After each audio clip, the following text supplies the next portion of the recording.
নমস্কার বন্ধুরা, কেমন আছেন সবাই? গল্প যেখানে সত্যি চ্যানেলের আরো একটি নতুন গল্পে আপনাদের সকলকে স্বাগত জানাই। একজন ফুটবলারের গল্প আপনাদের সামনে তুলে ধরবো আজকে। শুধু ফুটবলার বললে ভুল হবে। এক ট্র্যাজিক হিরো, কলম্বিয়ায় ফুটবলার, যার খুবই উদীয়মান একজন ফুটবলার আমরা জানি। তার নামটি বললেই আপনারা বুঝতে পারবেন কেন তিনি বিখ্যাত। তার নাম হচ্ছে আন্দ্রেস, যিনি পরিচিত ছিলেন দ্য জেন্টলম্যান অফ ফুটবল নামে। তার পুরো নাম আন্দ্রেস এসকোবার সালদারিয়াগা।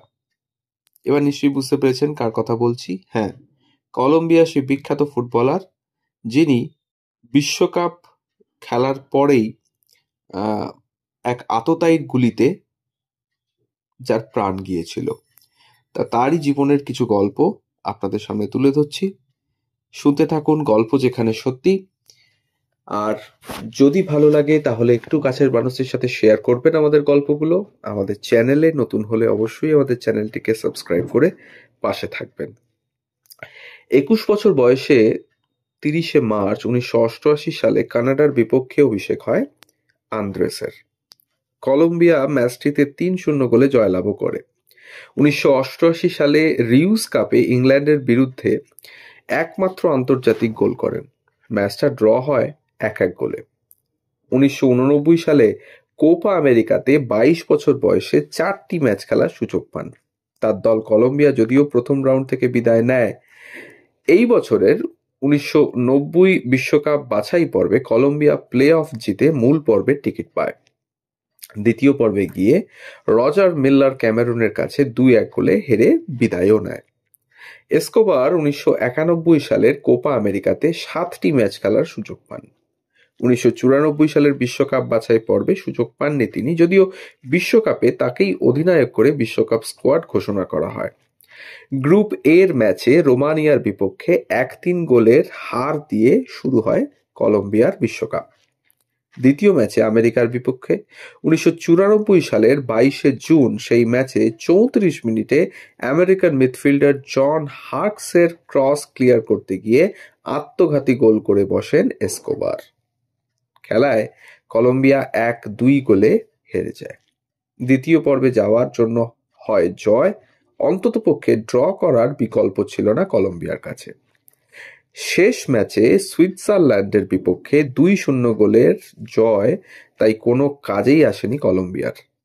কে জানতো এটাই হয়ে রইবে এসকোবারের ক্যারিয়ারের শেষ আন্তর্জাতিক ম্যাচ। ক্যারিয়ারের 51টি আন্তর্জাতিক ম্যাচ খেলেন। এর মধ্যে মাইল ফলকের 50তম ম্যাচটাই এসকোবারের ক্যারিয়ারের সবচেয়ে আলোচিত ম্যাচ। এই ম্যাচের জন্যই যে প্রাণ হারান তিনি। বিশ্বকাপ থেকে বিদায়ের 5 দিন পরে দেশে ফিরে আসেন এসকোবার। পরিবারের সাথেই সময় কাটাচ্ছিলেন। 1994 সালের 1 জুলাই সন্ধ্যায় কিছু বন্ধুর সাথে দেখা হয়।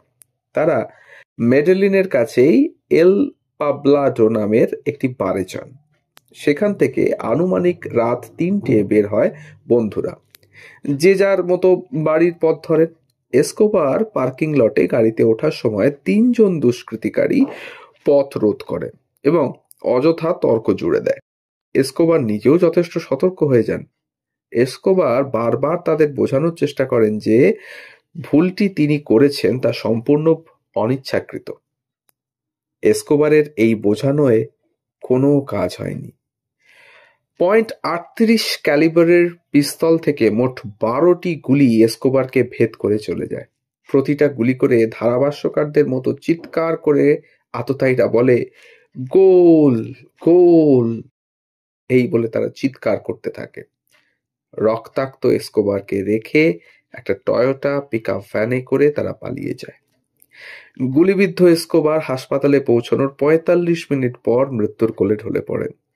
ফুটবলের ইতিহাসে এটা সবচেয়ে ট্র্যাজেডিক, সবচেয়ে নক্কারজনক একটা ঘটনা। ঘটনাটা ফুটবল বিশ্বকাপে শোকে ভয়ে পাথর করে দেয়। এসকোবারের শেষকৃত্য অনুষ্ঠানে 1,20,000 মানুষ উপস্থিত হয়েছিলেন। সতীর্থের মৃত্যুর পর দলের অন্যতম তারকা ভালদেরামা অ্যাসপিরালা 20 জন দেহরক্ষী নিয়োগ করে দেন। 80-র দশক থেকে কলম্বিয়ান ফুটবলকে বিভিন্ন সময়ে অর্থায়ন করেছিল অবৈধ মাদক ব্যবসায়ীরা। এই সময়ে প্রচুর ফুটবলারও উঠে আসে, সাফল্য আসতেও শুরু করে।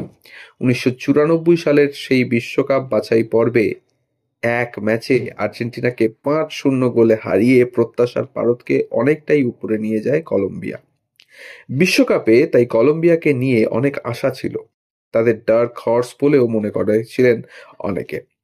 আমেরিকার বিপক্ষে ম্যাচটি বাজির দরও ছিল কলম্বিয়ার পক্ষে, কিন্তু কলম্বিয়া হেরে যাওয়ায় অনেক বাজিকরদের কোটি কোটি ডলার লোকসান হয়। তারই বদলা হলো এসকোবারের প্রাণনাশ।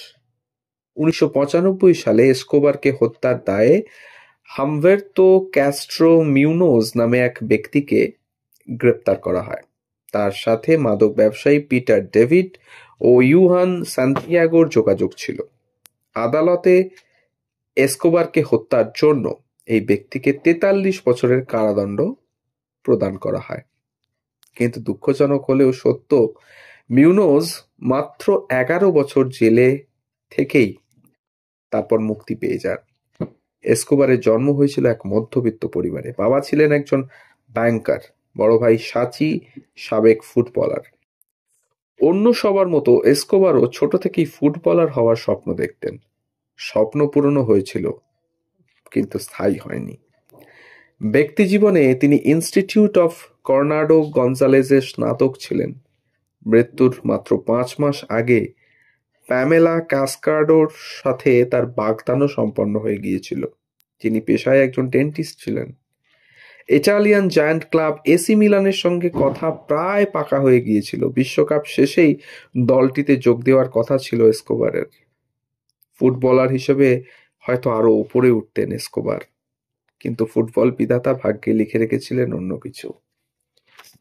তো এই ছিল আজকের গল্প, এসকোবারের দুর্ভাগ্যজনক জীবনের গল্প। এতটাও নক্কারজনক ঘটনা যে ঘটতে পারে পৃথিবীতে, তার জলজ্যান্ত উদাহরণ এসকোবারের মৃত্যু। যদি আমাদের গল্প ইনফরমেটিভ বলে মনে হয়, তাহলে অবশ্যই আমাদের চ্যানেলটিকে সাবস্ক্রাইব করে পাশে থাকবেন। বেল আইকনটিকে প্রেস করে নেবেন পরবর্তী গল্প যাতে খুব সহজে আপনাদের কাছে পৌঁছে যায়। তার জন্য আমাদের গল্প পোস্ট করার সময় প্রতিদিন ঠিক সকাল 9টা থেকে 9:30 আমাদের ডেসক্রিপশন বক্সে থাকছে আমাদের আগেকার গল্পের কিছু লিংক। যদি মনে করেন সেখান থেকেও শুনে নিতে পারেন আমাদের আগেকার কিছু গল্প। তাই শুনতে থাকুন গল্প যেখানে সত্যি।